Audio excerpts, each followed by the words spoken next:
Thank you so much for attending this session. We're really thrilled to be here today. It's a real pleasure. Big thank you to Claire Hooker for inviting us to speak.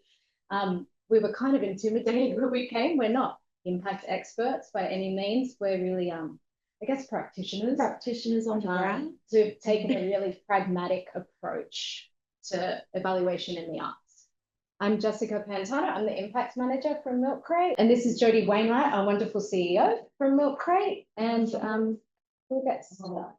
So firstly, we'd just like to acknowledge the traditional owners and custodians of the land. Today we're on Gadigal land of the Eora Nation. We pay our deep respects to elders past, present and emerging. And we'd also pay respect to the tradition of storytelling of the First Peoples, practiced by the Earth's oldest culture, and pay homage to this through all our work, I imagine. So for those of you who might not know Milk Crate or maybe knew an older version of us, we began in 1999 with a really clear vision that everyone, regardless of their circumstances, deserves to be seen, to be heard and to belong. Our roots, we began in a homeless shelter at Edward Eager Lodge in Darlinghurst, Sydney. And we used to use Augusto Boal's Theatre of the Oppressed, Forum Theatre, to engage with homeless communities there and people facing structural systemic disadvantage. We don't work in that way anymore. We work in community arts and cultural development practice, so CACD, which means that everything we do is made with our community and they perform it as well. So we work with theme rather than the retelling of traumatic stories or personal stories. So what it looks like on the ground is that we create spaces where artists with diverse lived experience come together to tell and make stories. So we partner with social service organisations all around Sydney and now in Lithgow in the central west of New South Wales, and work with communities there to do bespoke free arts workshops. So we hire professional artists to run those. We also host one major production a year to showcase the bold stories of our community and to really hopefully spark change and create dialogue and really provoke critical thinking as well. And our work is guided by those 5 core values: belonging, artistry, respect, challenge, and collaboration. And you'll see them go through every slide today. So we figured we might have a diverse cohort of people attending today. So some might be quite familiar with evaluation measurement in an arts context, some may not. So rather than treating it like a traditional masterclass lesson, we thought we'd take you through our journey. So it's an example of how to do it or how we do it. So we'll go through the why, the theory of change, impact framework, tools, and how we present data as well. We'll also share some learnings and challenges that I'm sure many of you have come across. And we'll also share a project that we're leading called Creating Impact, which is building a shared impact framework for the community engaged arts sector across Australia. And Jodie will speak more to that a little bit later. So the reason why we invested in this so heavily and why we see so much value in it is these kind of 4 reasons. It builds accountability to your funders, to your partners, to your communities, to the people on the ground, where everyone can see really clearly how it's being used and what's being achieved. It strengthens learning. It shows what works, what doesn't, and why, and it helps build stronger future programs and organisations. It supports advocacy. Robust evidence can influence policy, attract funding, and highlight the value of what we do. And it's also incredibly empowering by centering voices of our participants or our community. Evaluation keeps programs responsive. And I also believe that that links into advocacy as well. So before we even began thinking about frameworks or anything like that, we asked ourselves a few of these questions. And the first one was really, what kind of impacts are we already seeing on the ground? So we kind of the staff all met together and we thought about specific people in our community that we saw really big shifts in. And when we had a big think, we remembered people who came in and were quite soft-spoken over the years to have developed this really expressive, confident side to them.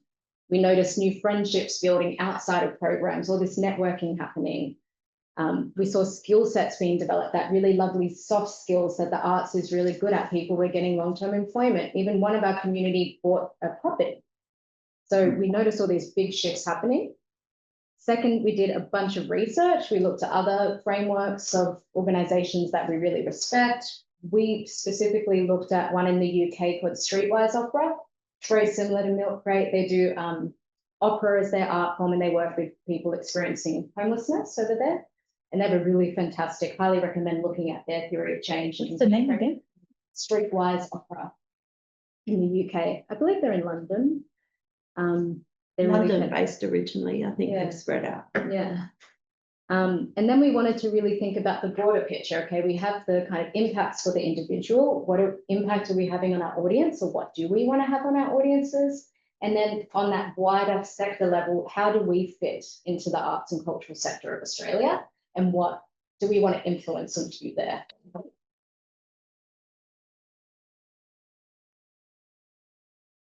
Also, sorry, just on previously on that side, we consult at this point as well, we consulted with our community and who told us what matters to them and what impact looks like from their perspective as well. People don't often see change in themselves, but I don't. I think that's a human quality.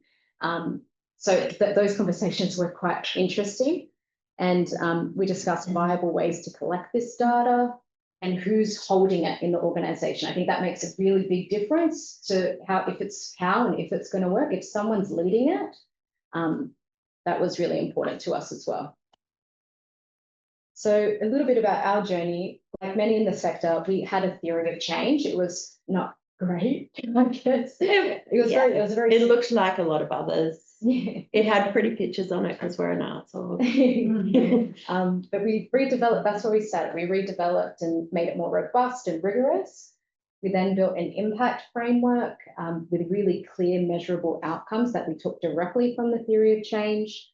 Over 3 months, this was probably the most pivotal bit. We piloted the framework, consulted again with our community, refined our survey tools, and we made sure that it was really flexible and accessible and could evolve alongside our organisation. Can I just ask an obvious question? What does theory of change mean in this context? Yeah, it's in the next slide. Okay. Yeah. And now, today, 3 years on, nearly, we have a really robust organisation-wide measurement system embedded in everything that we do. And I'll go into the theory of change now. So a theory of change for us at its core is the change that we want to see, how we'll create that change through activities or programs that we run, and then why we believe our work will make a difference in society. And I'll literally break through our theory of change now. It's kind of like a roadmap that guides your decision making, connects your actions to outcomes, and helps you keep accountable to your purpose. We look at it literally all the time in terms of our strat plan and everything. And we mapped ours out across these core 6 areas.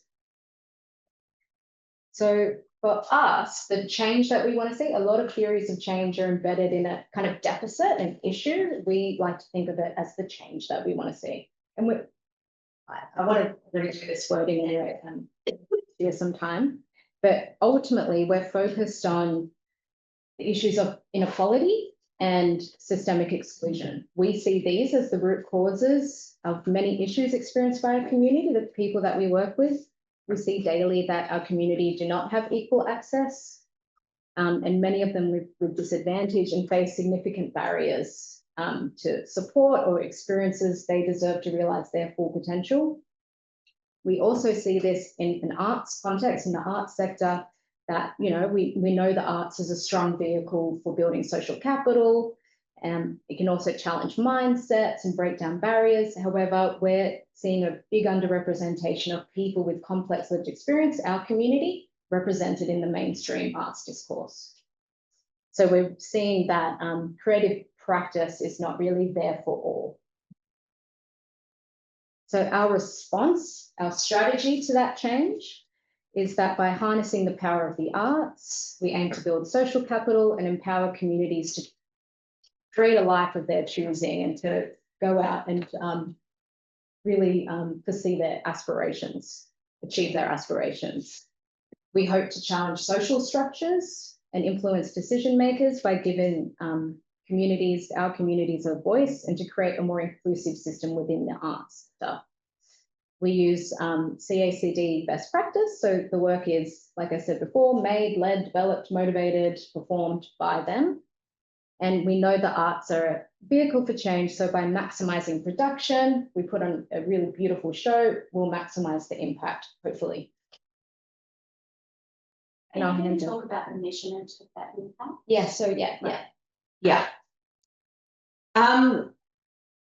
So I think in terms of this, and I'm just sort of taking from here into activities, but probably to set the premise that the theory of change is kind of, I suppose, our model now that our whole organisation hangs off. So our mission was always around elevating underrepresented voices and giving this opportunity for these stories to be heard. But in terms of now that we've got the theory of change that's looking at and we'll go into this, but at multiple levels, it really has structured our whole strategic plan and whole vision. So if you're just patient, it's coming.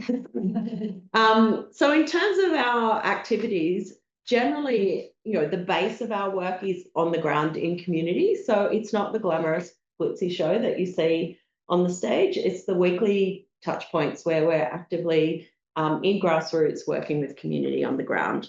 So we work with social service organisations mostly across metropolitan Sydney, and with a concentration on the inner suburbs of Sydney. In terms of those, they run across the year. Some of them run for 10 weeks, so it's more of a drop in, drop out, and other programs like our program in Woolloomooloo runs 40 weeks a year, and we've been there for over 15 years. So it's a consistent program. We do build to a main stage production every year, and I suppose in terms of that is really about where we invite audience into the space, and it's an elevated work. So we have visioning days, which are where we bring community together to consult around what we will be doing and what sort of activity that they want to do. We have, sometimes one, sometimes many, but smaller projects a year where they go to an outcome that will go to an audience. But our workshops, generally, the audience could be themselves. They don't have to go to outcomes. So process and outcome are equally important in those projects on the ground. In terms of the smaller projects, it could be an installation, it could be a short film, it could be a podcast. It many shapes of what the community wants to do. And of course, we have impact measurement overlaid across all of that. And I suppose the other thing that we do is, because most of our community don't have traditional access to any arts programs, whether that be through life circumstance or because they're excluded for other reasons, with cultural, disability, mental health, we have a rigorous artistic development program, which is a pathway into sector. So in terms of, just wanted to talk about the community and who we work with. So we call our community collaborative artists. This was a term that was coined by the community, and we use that in place of participant. Participant is not very empowering. We work in community arts and cultural development, very strength-based practice. So it's really vital to recognise the creative energy and experience that they're bringing into the room. They are actively creating, they're not passively participating in a program. And in terms of the lived experience, so about 40% still lived experience of homelessness or some other trauma, 28% living with physical and or neurological learning disability, 41% are dependent on the Australian welfare system, and 49% have experience of mental illness or addiction. And in many incidences, there's intersectionality of these lived experiences. And this is probably underquoted because we don't force people to give us this data. So this is only the community members who are happy to provide this data. For anyone that has worked in these complex communities, there's huge trust issues. So actually requesting like lots of data can be a barrier to entry. So in terms of the outcomes that we look across three main areas. The first one is the individual level. So that is the change of that collaborative artist, what happens at that person level. Then we jump into the community level. So what is the ripple effect out of those people into their community or audiences in terms of their participation in the work? And then not keeping up with the and then we go into the sector, and we talked about what's happening in the broader arts and cultural sector, where is our place in it, what are the stories, what is the access points, how are we bringing people and increasing the equitable access across the sector. So in terms of for us and our vision and what we're trying to do is around equity and inclusion for all people in the arts and society. And for us, this means that people can pursue the lives of their choosing with equal opportunities to learn, work, and engage with society. It was really nice to see this morning sort of echoing that really important points around self-determination and the agency in terms of in a framework of measurement, because that's certainly where we've been trying to go. It's not kind of what the government or other people want you to be. It's very much led by the community. And that we have a vibrant, diverse arts sector and cultural sector that shares its benefits to all. So then what does this look like in a not so pretty and why we broke it down into the sections? This is our theory of change. I think you guys get the slides, so you will get, if not, this is on our website. But you can see in terms of here a lot of detail and those three different levels where we've looked at, and also looking at from the shorter term or the indicators that change is going to occur all the way through to the longer term kind of goals of what people are looking for. So just sort of in the individual, for example, the shorter term things that you can see in the space might be increased confidence, or that they're more connected with other people in the group, or they've built some skills. The longer term outcomes of them, which are much harder to measure, are that person has, in essence, is on the pathway to increasing their personal capacity to take on other, whether that be social, economic, or educational pathways in their future. So a lot of the time we can only measure the short term because that's how long we've got people for, but we can use that data to link to existing data to tell the longer term story. So I might have missed this, but this is qualitative data. You're doing interviews. It's not quantitative. You're not doing a survey. We're doing both, and You're I'll doing go through that. I'll go through the impact framework, and I'll share And how we method. it. The Definitely. mixed method, Yeah. it's actually got, and it's got observational data linked in as well. So it's got a whole lot of data. Probably get into a nursing journal. Possibly. We just wanted to show some, and Streetwise we love theirs. Ours might look more like this soon because it's much neater. But some of the other theories of change in the sector and how leaders in the space coming out in this sort of arts. And ours, I suppose, as well, just wanted to say, is not necessarily just arts and health. It's an overall wellbeing. Because we can't really read, do you mind telling us where they come from so we can You've got Streetwise Opera on the left, the pink, and then you've got the Youth Impact Foundation. That's a fantastic one for youth mental health. I would highly recommend looking at that. And then down the bottom is Global Food Bank. Yeah. Which just shows like you can make it quite decorative, and it can be quite beautiful. Yeah. Rather than a table. Yeah. So I suppose in terms of the more you get into these theories of change, like government loves these, they're everywhere. But also in terms of organisations on the ground starting to use them more practically. But yeah, they're just some good examples. Jess and I went down and look at all of them. I mean, in this work, we've always taken the principle that we don't want to redo things that have already been done. So we've definitely, borrowed, lent, used data, whatever data has been out there to come up with our framework.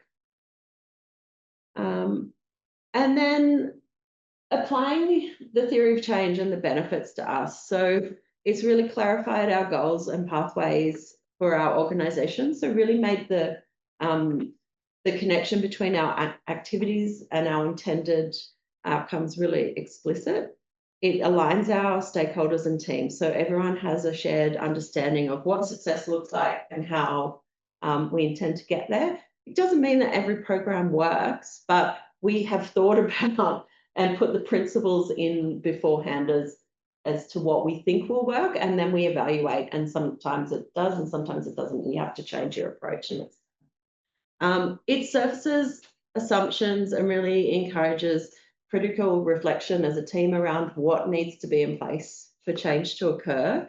And that's a really important piece to do, and I think this has been mentioned before, but to do in community, to really understand, because Jess and I, like Vic said this morning, we do both come from a white background, so sometimes the communities we're in, we really need to hear from them if our assumptions are correct, and sometimes they're just not.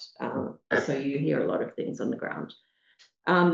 This sets a clear framework for measurement. So we've got linking indicators to outcomes, and evaluation tools are more focused and meaningful. It means that we have a place for any piece of data that comes in. So even the anecdotal data, someone tells you at the end of a program that they got a job, we record that because we know that that's important and it's linked to one of the outcomes. So it gives you a place for that data, whether or not it's qualitative or quantitative. It's stronger communication and enables us to tell our story better. So we've got a roadmap now, and it makes our work much easier to explain to funders. We've always had this challenge, and really any stakeholder, we've always had this challenge sitting at the intersection of arts and wellbeing, or arts and social outcomes, that people want us to be one or the other, and they don't really understand what we're doing in that space. So this is a really nice narrative in terms of enabling us to explain why we sit in that space and why it's important. And also for us, it's really helps us, has helped build credibility. So we knew we've been around for 25 years now, and this work has really been mostly in the last 5 years. We always knew we were doing and making the changes, but now we have the evidence and can link it and talk about it in a way that people take notice. And it has, for us also enabled us to work with different partners, secure different funding. So we're working more with DSS and social funding now. We haven't quite cracked health funding, but that's probably because I'm a little bit scared. There's no cash there, that's why. Not that expensive. But yeah, in terms of different funding avenues, but also I suppose in the arts, there's been a huge amount of interest in this work, and we will move shortly into the project. And I think we flick back to Jess. So I'll take you through our impact framework. So the theory of change, the first thing that led us to was developing the impact framework. And for those who might not be as familiar, an impact framework is a structured tool that defines what you're going to measure and how you're going to measure it. We'll have the survey questions, how often you'll collect data, how you're going to use it, how you're going to report on it. So say if I developed it, I leave, the staff taking over, there's something really nice and structured there for them. So we broke ours out into these areas. So we of course have our outcomes that were directly pulled from the theory of change. We didn't pull all of them. We just pulled the most measurable and relevant outcomes that we could see for the foreseeable future. So we picked 6. at the individual level, 2 at the audience level, and 3 for that sector level. So not many really. We had about 20 in the theory of change. So then we have the indicators or factors. So those are going to tell us, they're essentially proxy measures. They're going to tell us if we're hitting those main outcomes. Measurement means how we're going to collect this data, if it's through surveys, interviews, or other forms of data collection, how often we're going to collect the data, how we're going to analyze it, what is being reported externally to the public versus to your staff and internally, and then its use. For us, mainly, it's advocacy, marketing purposes and reporting purposes.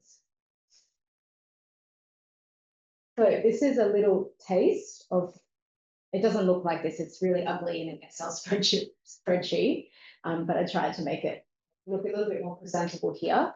Do you mind, sorry, can I just ask, would it be possible to change the view so we can see more of the presentation? Great question. And do you use any particular software to do this measurement? No, No. it's all manual Excel spreadsheets. And paper And surveys. paper surveys as well. Yeah. And you don't put that into a Tool or a test. No, we did a lot of research into that a few years ago. Oh, that's Yeah. Oh, I'll talk about it Thank you. when we get to tools. No worries. So at the top, you can see that our main outcome areas for the individual, from short term to long term. However, I find these are incredibly interchangeable. We're human beings, we shift and change. It's ultimately that's what we would like, improve mental health in the long term, but they shift and change all the time. Underneath, you can see all the indicators or factors.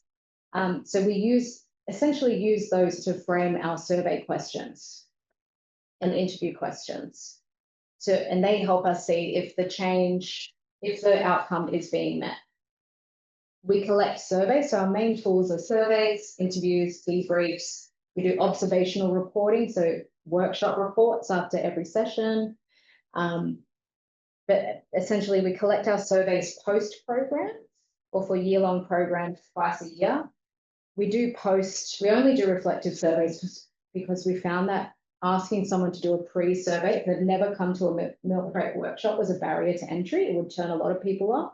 So we only do reflective surveys. And we have surveys at this. It depends on if we have a main stage production, they've been with us for a while, I'll do a pre and post.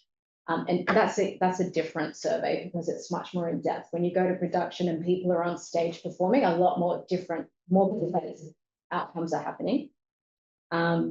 So we have one for the individual that the participant completes. We have a facilitator who's running our programs. We have a survey for them. We have an observational survey that the facilitators complete, which correlates with the individual level survey. However, over time, we've realized this is a little bit self-serving because it's not truly objective. We also have one that we distribute to arts and community partners, so we can kind of get that community level perspective, and they have a different perspective on the person that we're working with as well, because they're generally with social service organisations and they know our community well too. I do a couple of interviews, maybe 3 or 4 a year, not many, to get that really nice qualitative case study data. We do observational reporting. It's also feedback, just so we're keeping across what's happening in workshops, but there's also really nice impacts happening, and we ask our facilitators to fill it out directly after the workshop, so it's all fresh. And we do debriefs after every program that we host as well, and that's just a really nice big picture, and just really nice qualitative data comes from there as well. And with that debrief, is that the facilitators or It's both. Mostly it's with the facilitators and our staff, but for a production, we'll do it with everyone, the collaborative artists community. Can I ask a question, another one? Did you have to get ethics? No, but we have worked with various consultants and on Sure, yeah. to make sure that, and yeah, we have also pulled some of our questions and things from wellbeing surveys and yeah. So in terms of No, but also the validation on the ground, I would say, is probably more important. I know in universities, I know, ethics is really yeah. important. I would actually throw that and be the testing we did on the ground, the validation there is probably more important than ethics, because they'll tell you if a question's inappropriate or wrong if you're close enough to the community. Or they just won't answer, they just won't Well, fill that out the happens survey. That happens too. And we're also very, like, in our reports, we'll say, it's hard to get surveys from everyone. Say we get maybe 180 people a year we work with. We'll get 60% of those. That's It might be good. 10 for an audience. Audience is incredibly hard, but so I'll say this is from 10 surveys. We're very explicit. We're not going to, it's all indicative our data. Yeah. So I think that is, never overquote or try to pretend that your data is saying something that it's not. So we're always like, this is from this group of people. We're not trying to expand out to community or make any scientific claims when we've surveyed 8 people. And what's the example of a question that might be a question that someone wouldn't I'll go answer? through one. Yeah, I've got a little template that I'll go through in the next slide as well. And do you test that data independently? Do you have someone else review it independent to you? But to say I'm going to use your data and now it will not be a separate. Yeah, look, in the next phase, and we'll get to this, the big sector project, that will happen.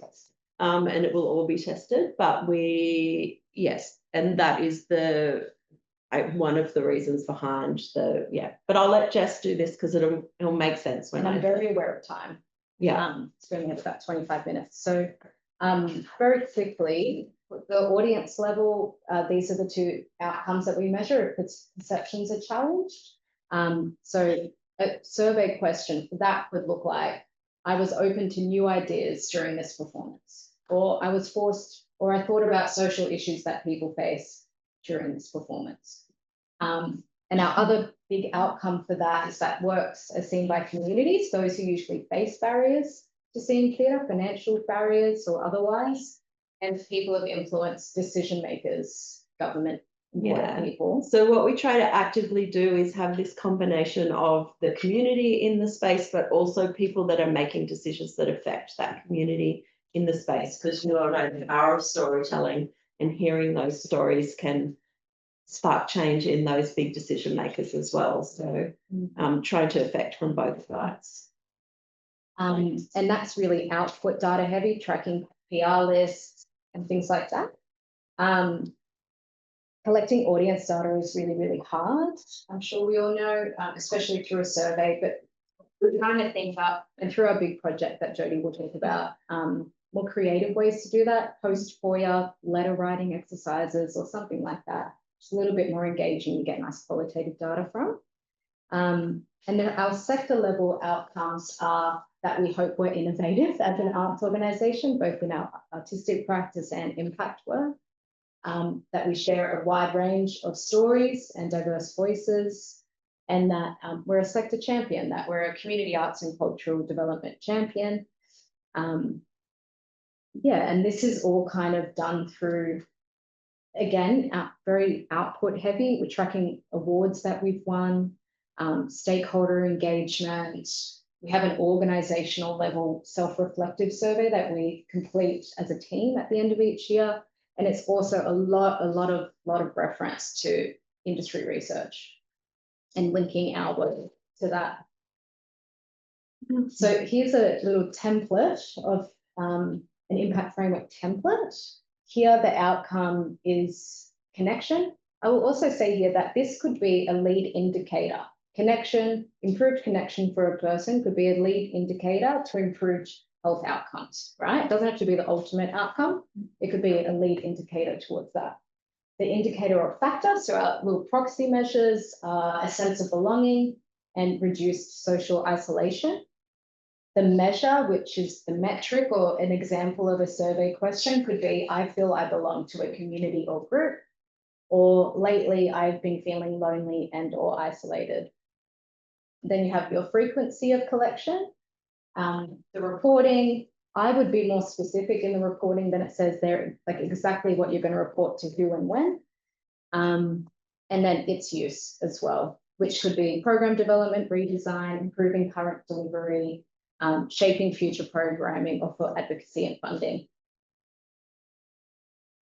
So how we present our data, we use our theory of change story to present it. It gives a really nice storytelling framework where you have the change you want to see or the issue that's happening, how we're tackling it. Then you have your data to back up how you're meeting that change that you want to see. And then you kind of finish on that ultimate vision. We share our data really far and wide. We share it out to everyone. If you go to our website, it's all there. All our reports are there. Highly recommend doing that. We've learned a lot just by doing that, I think, as well. We avoid, we present data anonymously unless we have written consent. We use words that people can understand. We don't use jargon. We want it to be accessible. The communities we work with, we need to take an accessible approach. So we're going to do the exact same with our impact work.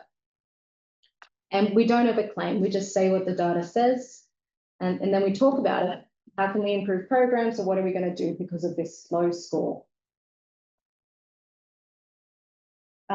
These are some examples of how we present our data. In 2023, we did a report, the Arts and Job Readiness, which was using our data to showcase how creative practice is really good at developing those soft skills and how potentially that could help employment outcomes for people who've been long-term unemployed or have complex lived experience, which is a barrier to employment. Then last year we did the Arts and Collective Crisis, which was funny because we knew our community was really affected by the cost of living crisis. They would come and tell us all the time, but our attendance rates for programs were going, and it was the most consistent that it's ever been in my time here. So I'm like, what's going on? So I developed a separate survey specifically asking about the cost of living crisis and its impacts on them, what Milk Crate is doing for them at this time. And we found that people, you can see in the bottom right, 40% had access mental health services more than they did in 2023. But why they were coming to Milk Crate is that we were providing a place of connection and escape during this really difficult, isolating time. So we wrote about that. And those are just little social posts that I put together with some nice stats. Both, if you have a look at those reports as well, both those reports are an example of how we use our data, but we also linked to external data to kind of build that bigger picture around what's going on. So yeah, you can see that's just a really effective way to showcase impact. It literally took about an hour. Just went into a workshop and filmed, and then me and Helmi co-created the questions that we wanted to talk about. But I'm like, what does impact do for you? Milk Crate do for you? And then we had a big chat, and then we just did it. And you get a really good sense of who we're working with. And he's a beautiful man. I love Helmi. yeah, he's awesome. And we just learned this week he can sing. Yeah, rock and roll. So some learnings. Test the impact framework. That is so vital and important. We learned so much through that process. We also prepared our staff and community for ongoing evaluation. That is part of the programs. Keep it flexible. We needed to keep it flexible. Organizations shift and adapt. So our framework needed to evolve with us.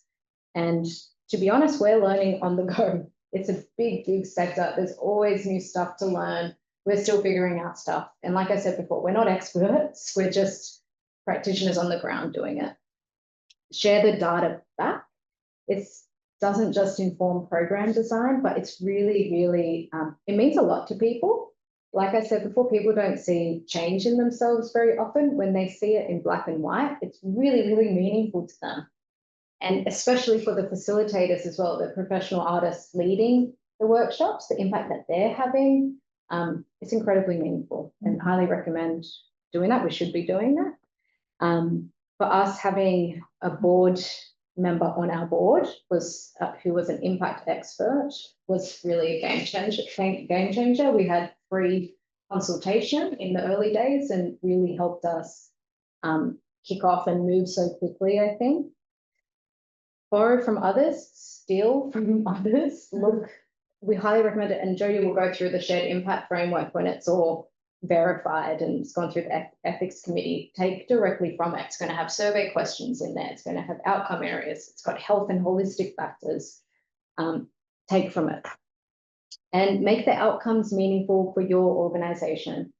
Government priorities are always going to shift and change, but your purpose won't. And I think because we've taken that approach and have been quite realistic in what we measure, we're not overreaching. The data has been incredibly useful. We use every bit of it. So I highly recommend that. Am I hinting over? I'm not. No, Some No. talent. I'm just looking, I was going to say that you might want to talk faster. Oh gosh, some challenges. We couldn't benchmark. We felt like we were working in a silo. We didn't know who else was doing this work. We knew that there were really great tools like Taxo and Culture Counts. They're fantastic. We didn't see ourselves in them. And when we spoke to our peers in the sector, there was huge resourcing capacity, knowledge gaps. So we decided to host a social impact roundtable in February last year, where we brought together around 50 arts organisations from around the country. And we also had Creative Australia, Create New South Wales, and the City of Sydney come to speak as well. So we wanted to understand what was currently happening in terms of arts evaluation in the sector. We wanted to propose the development or the idea of a shared impact framework, and if that is attractive to organisations, and also just to connect government, philanthropic funders with arts organisations and invite dialogue around future ways of working together. So that's when Creating Impact was born. We launched it in May last year, and it's a multi-year national collaboration between arts organisations, funders, and impact experts, co-designing a shared impact framework that is ethical, effective, and grounded in real practice. So we partnered with an impact consultant, Social Ventures Australia at first. Now we're working with Hoover Social, who are fantastic. They're a New Zealand Australian impact consultancy firm. Highly recommend reading their Creative Waikato paper. That's Waikato. So we worked across 4 key phases. We've completed phase 1 and 2. So the state of the sector was really just getting a lay of the land. We didn't want to do work that's already been done. We spoke to funders around the country to understand their priorities in this area. And yes, we didn't want to, we looked at existing tools as well. In phase 2, which we celebrated, was a huge amount of work. It was nearly a year's worth of work, was the co-design. So we ran a series of collaborative workshops with the project group to develop the framework, and it resulted in this nearly 50-page report, but it houses an impact thesis, a theory of change, shared impact thesis, shared impact framework. And it was very collaborative with the project group, which are arts organisations from around the country. And is it published somewhere? Yeah, it's on our website. Yeah. And phase 3 is the pilot, which we had just had the kickoff meeting for a couple of weeks ago. So we're going to test it in real world settings with 10 organisations around the country, working with different cohorts, different communities, and we're going to use different tools as well. It's not like a university level. It's just research. So we just kind of want to test it, the framework, in as many settings as possible to see if it works. And then phase 4 will all come together. We're going to publish a major report that not only demonstrates the value of community engaged arts, but we'll also have recommendations for broader use and our learnings. I'll hand over to, oh no, sorry. And these are our partners, which I might just gloss over so you Yeah. But we've worked with these wonderful arts organisations and funders. This is from phase 2. We have new partners joining us in phase 3, more regional partners. They've just been freaking awesome. It's a wonderful group of people to work with, and I feel really privileged. All right, I'll hand over to Julie. Yes. So you're not meant to be able to see all the detail on this page if you're trying to, but this is just some of the pages from the report, so that we have released in May, but I will just jump into this page. So this is our framework on the page. But I just wanted to speak to some of the areas. I'm just looking Actually, I might just, yeah, go to the next one because it breaks it into. So the impact statement here was around community, and those organisations that have been involved are all community engaged arts organisations. So we've been working with organisations that are on the ground working in grassroots programming.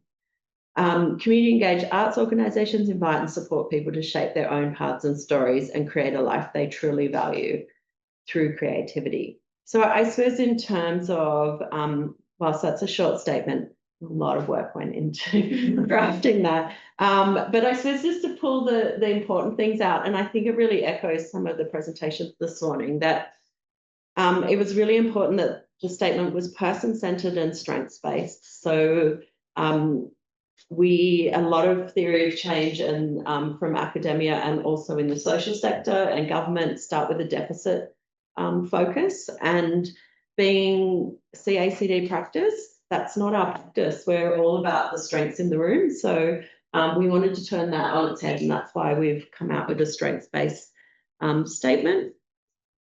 It's not to say we don't recognise all the inherent challenges that they face, but in terms of if you're going in with a strengths-based practice, you can't go in and be like, oh, you know, you have to start with the strength.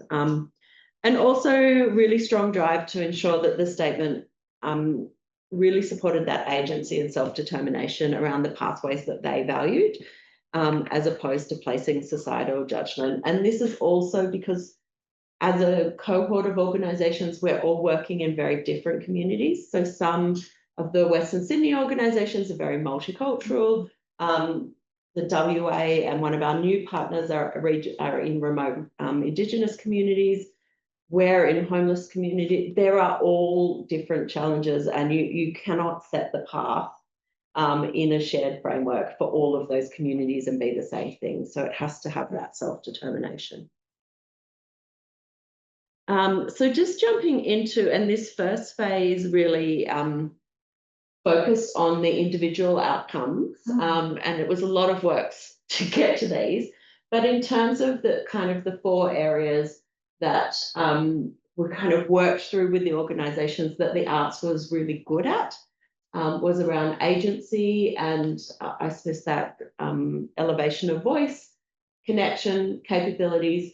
And then we had this bucket of health and holistic factors, and it's very, very interesting, and it would be interesting to hear your perspective on this, because we were taking a bottom-up approach and there were lots of arts organisations, and there was a lot of fear around the health factors because no one wanted to claim that they were in the health space because they're artists.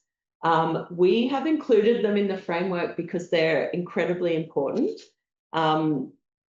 But it has been an interesting exercise as we go into pilot on measuring these in each. So there's about all up, I don't know, 30, 40 indicators across all of these areas. There has been a nominated shortlist of 15 that every organisation in the pilot will collect. And that's to give us a shared data pool. But one of the principles of the framework goes around having something that gives us the modularity and the flexibility for an organisation to be able to see themselves in. So we're not all doing the same thing, and you need to be able to pick and choose from a range of indicators that suits your community and your work and measure what's important to you. However, for the pilot, we are going to measure a consistent group, because if we don't have a consistent data pool, what will we report? Basically, but in its intended long-term use, it would be that organisations pick and choose from the areas that are important to them. And do you have a control group? No, not at this stage. It's not.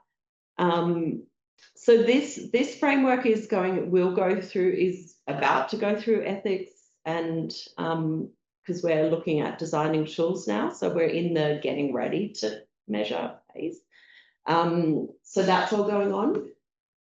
Control group studies in the arts, I don't know if it's ever been done. It's a very, I mean, how would we pick some people that we would exclude? I know, because we had this, yeah. I have random control trials in medicine. We had you had the placebo and you had the Yeah. See what happens. But we talked about that in nursing, and so with something like nurses feeding patients, this was a classic one. We'll feed this side of the ward, but we won't feed this side of the ward, and let's see what happens. Well, we know what's going to happen. They're going to become less well than the people we feed. And I think really in these types of things, you can't kind of have a control group unless you've got people understanding they're not allowed to be part of a particular program. And I think it comes down to an ethical stance there. I mean, are you causing harm and whatever? Yeah. I mean, that's just my opinion. No, Yeah. this is Different. interesting. And does everyone have the health and holistic factor? No. Okay. There at the moment, the health and holistic factors are optional. There are a couple of groups that we will measure some of it. And there's another group Out Loud that works in youth mental health, and that they'll be all over the health stuff. And yeah, we're in the process of working out with each individual partner what they're going to measure. So it's a very interesting Tetris of 10 organisations across Australia at the moment. But yeah, we'll see. Sorry, before you go on, can you go back and read out what's underneath the health and holistic factors? Yeah, so really it's just saying these are just the mental, physical, emotional and social wellbeing. So it's a broad range of factors. They're not clinical factors because none of our organisations have the capacity to measure clinical factor, but they are broader kind of wellbeing and health focused questions.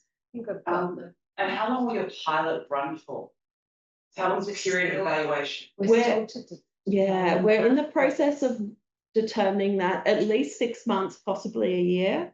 What we're just trying to work out with each of the partners is when their programs are on next year and how many people are involved and how long they need to do a proper measurement, and then we'll set the parameters. I think it's likely a year. Is it possible to join in your group, or is it a closed group?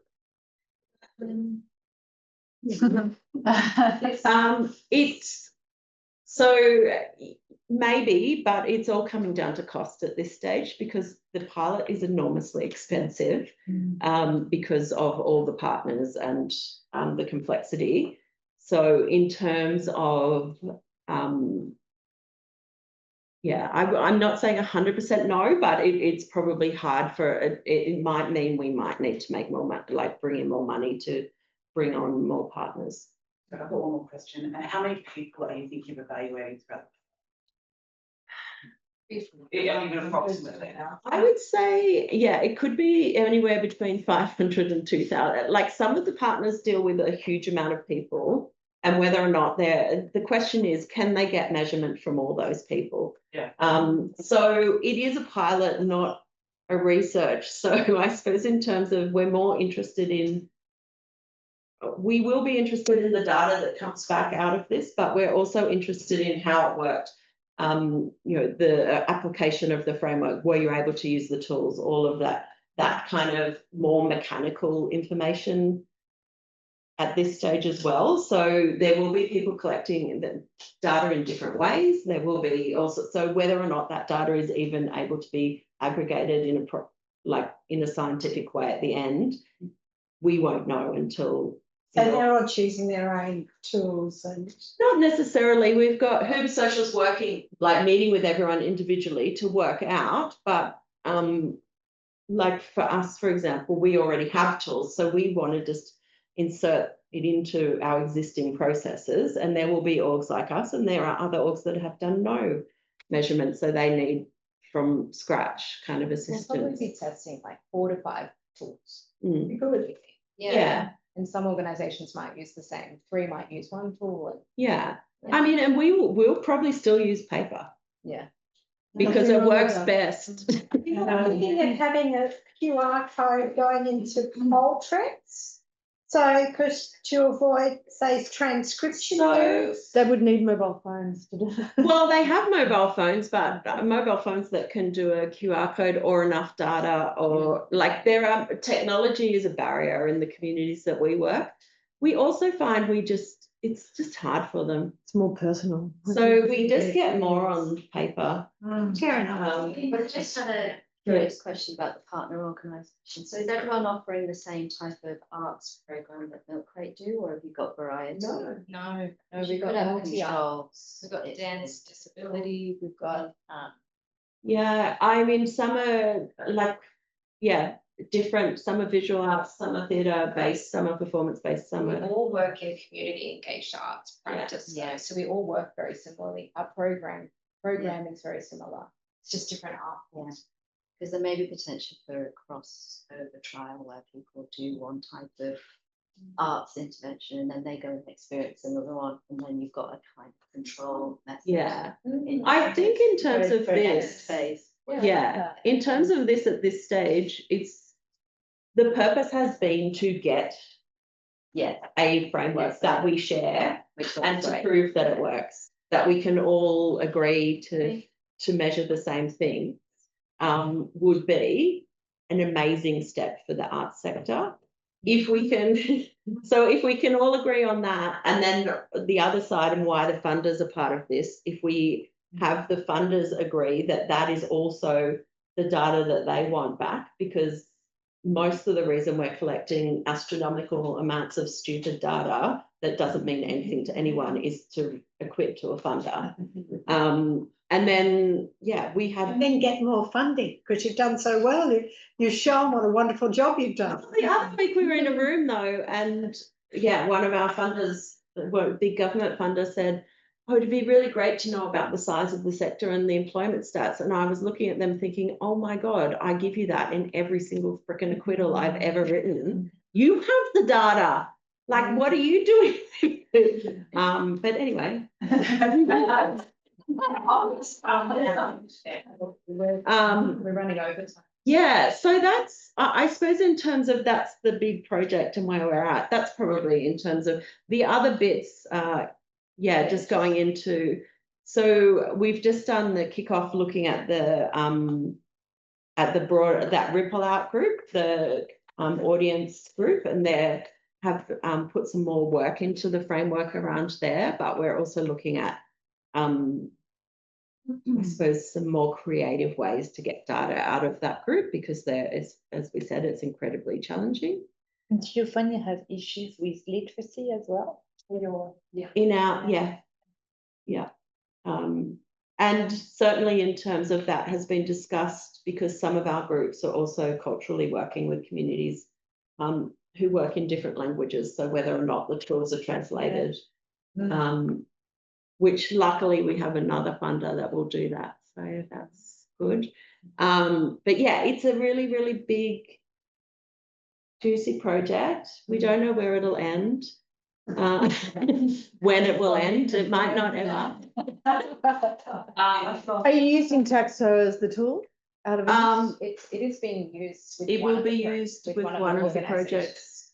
Yeah, we're working with John. Do you know John? Yeah. Yeah. He's going to implement the framework into the tool and. Okay. we'll test it. Yeah. Yeah. Yeah. we've that's a win in of itself. That we've got him to Well, do no, that you can get everyone to use on one project, if you can get everyone to use that. Yeah, we probably never will. I Right. actually think it's the moment that you prescribe a platform is where it all falls over. I think Just ask you guys, so like obviously this large project is funded, but obviously also you've been doing a lot of work on this impact stuff already. Like, how did you organisationally get that off the ground? Yeah, I was wanting to know. You know, was it funded? Was it a matter Was of the catalyst? how did you do it? That's a tricky question. Yeah, so strategically, before I was recruited, arts fund, you know, if you go through like the brand, arts funding was pretty dire. And arts funding in the community engaged sector was even worse. And Brandis kind of went through with a red pen and went, what are these orgs doing? Let's defund them all. So our board, who are quite commercial, looked at that and basically strategically were like, well, that's, if we keep just trying to cry poor to the arts funders, we won't exist. So it even predates me. So I was brought in from the social sector to kind of look at that strategy and that purpose, and how we would secure funding from other parts of government. And the clear kind of barrier was, well, we will never get that funding unless we can speak the language they speak and give the data that they want. So the business case for us to invest in setting up our framework was, if we want to exist in 5-10 years, we need to invest in setting up this so we can measure and then secure that funding. That has happened, so that's kind of the rolling where we've been able to secure funding from the social sector. But now this is the kind of next piece of that, where it's kind of, well, what does the data that we have really mean? It doesn't really benchmark to anything. Yeah. So did it start with setting up an impact officer kind of position? Was that? Yeah. Yeah. Recruited Yeah, Jess. with making that investment and then going from there. Recruited Jess. We brought on the board member from Social Ventures Australia, which was our connection there, who gave us basically the tool, told us how to do it. And then Jess and I just naively wandered in, and then one day he said to us, after we designed all the framework, he said, you just need to do it and test it in community. So we did, because we didn't know how crazy that was. And then now we're here.